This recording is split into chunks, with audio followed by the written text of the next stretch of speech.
Assalamualaikum, selamat datang, selamat bertemu lagi di dalam My Camp Studio. Pada video kali ini, aku nak kembali semula ke Liga Malaysia sebab kisah transfer rumours dalam Liga kita makin lama makin panas. Ada 3-4 kelab yang makin laju sign player. Kat sini aku ingat aku nak kasih update lah sebab hampir dekat 2 minggu tak update pasal benda ni. Apa-apa pun, kita mulakan dulu dengan pasukan Penang. Penang antara pasukan yang paling laju mengumumkan senarai pemain-pemain mereka untuk musim depan. Kat sini boleh nampak lah kesungguhan mereka nak bangkit daripada musim yang cukup hamba pada tahun ni. Untuk pemain tempatan, mereka sudah berjaya untuk mendapatkan pemain sayap iaitu Rahmat Makasuf secara pinjaman daripada TFC. Selain itu, Penang juga berjaya untuk mendapatkan 3 bekas pemain mereka pada musim 2021 iaitu Amir Azhar dan Azmi Aris yang sebelum ni bermain di Kedah dan Markus Mah yang sebelum ni bermain di PJ City. Malah Penang juga berjaya untuk mendapatkan pemain-pemain seperti Asfar Arif, Danish Haziq, Nik Akif, Nur Izzat dan Farisha.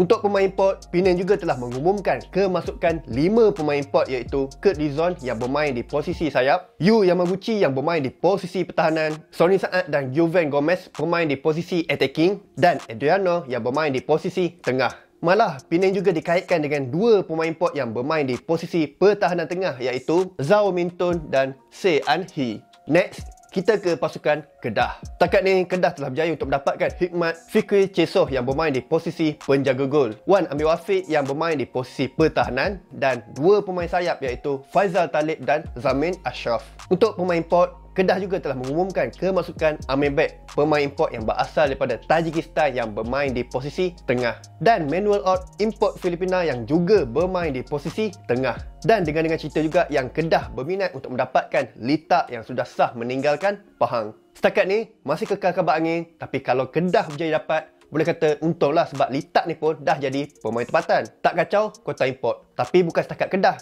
TFC pun dikaitkan dengan Lita ni. Jadi kita tunggu dan lihat je lah.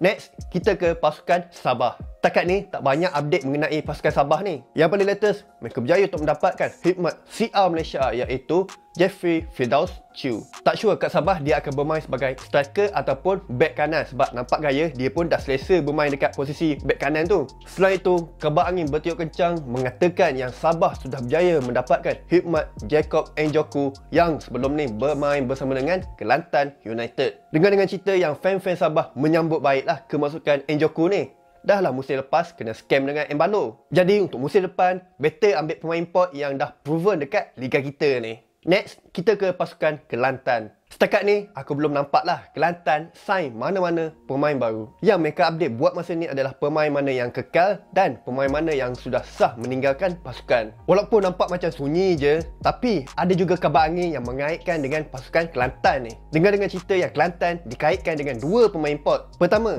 Amirul Adli, import Singapura yang bermain di posisi pertahanan, dan Omid Popalze, import Afghanistan yang bermain di posisi attacking midfielder. Buat masa ni, masih lagi kekal kabar angin, tapi Amirul Adli tu boleh kata sudah semakin hampir nak sign dengan pasukan Kelantan. Next, kita ke pasukan TFC. Nampak gaya TFC juga sudah berjaya untuk mendapatkan 2 pemain. Pertama, kepulangan semula Nik Sharif yang menyertai TFC secara tetap dengan kontrak selama 2 tahun. Musim lepas, dia telah berjaya untuk melakukan 20 penampilan, skor 3 gol dan menyumbang 5 assist. Pemain kedua, import yang juga pemain kebangsaan Thailand iaitu Adisak Kraison. Pemain ini akan mengisi kota ASEAN yang ditinggalkan oleh Manuel Ott. Ketibaan Adisak ni sedikit sebanyak telah menimbulkan ketujaan dalam kalangan penyokong-penyokong TFC. Jarang kita tengok pemain Thailand pilih untuk bermain dekat Liga Malaysia ni. Selain itu, TFC juga dikaitkan dengan 2 pemain import daripada Croatia iaitu Ivan Mahmud yang bermain di posisi attacking dan Domagoj Pusic yang bermain di posisi defensive midfielder. Selain itu, ada juga kabar angin mengatakan yang TFC berminat untuk mendapatkan khidmat Sardor Kulmatov, import Uzbekistan yang bermain di posisi pertahanan. Buat masa ni, 3 pemain ni masih lagi kekal kabar angin selagi kita belum dapat pengesahan daripada pihak TFC ataupun pengesahan budak praktikal.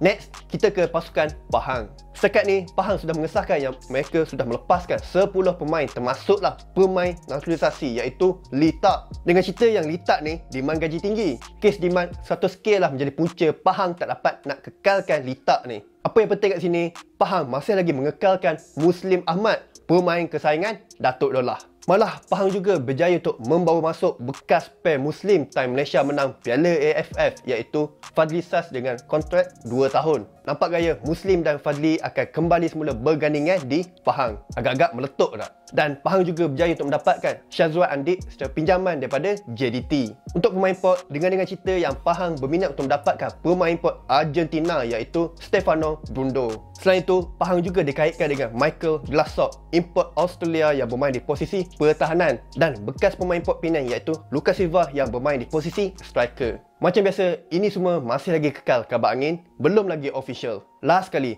pasukan Selangor. Selangor juga berjaya untuk mengesahkan kemasukan 3 pemain kebangsaan iaitu Kuzaimi PA, Faizal Halim dan Ruven Tiran. Nampak gaya makin ramailah pemain kebangsaan berkampung di Selangor. Untuk pemain import, ada kabar angin mengatakan yang Selangor berminat untuk mendapatkan Mahmud Al-Mawas, pemain sayap yang berjaya untuk skor 6 gol dalam 17 penampilan dalam kelayakan Piala Dunia. Kalau betul-betul jadi ni, makin mantaplah Selangor musim depan. Jadi itulah dia update terkini yang aku sempat sampaikan. Kalau ada mana-mana info yang tak ada dalam video aku ni, itu maknanya aku tak sempat nak bawa masuk. Ini je lah yang ada. Macam biasa, apa-apa pandangan boleh komen dekat bawah. Jadi itu je lah apa yang aku nak share pada kali ini. Jangan lupa like, share dan subscribe video dan channel aku ni. Kalau ada apa-apa macam biasa guys, boleh komen dekat bawah.